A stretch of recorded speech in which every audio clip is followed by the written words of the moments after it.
fixing a 2009 Nissan Altima. It's buying an actuator. This is to fix your starting problem. Yo, what's going on? I'm out here. Pretty much what I'm doing is showing you how to install a modulator if your 2009 Altima does not start. So you're gonna have to need this, and you're gonna need this. I'll continue more when we get more. Oh yeah, this is how much you're gonna pay. I'm not gonna lie to you. It's the price of a PlayStation, but you know what I'm saying? It's all right though. It's all right though. So,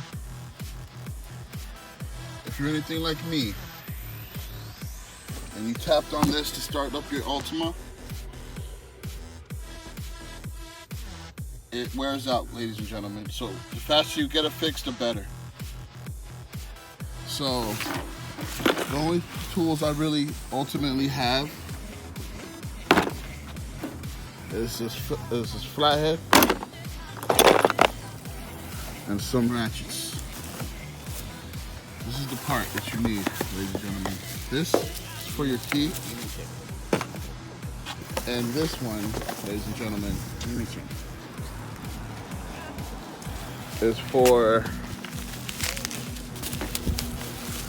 this is what the mechanism looks like, brand new, ladies and gentlemen.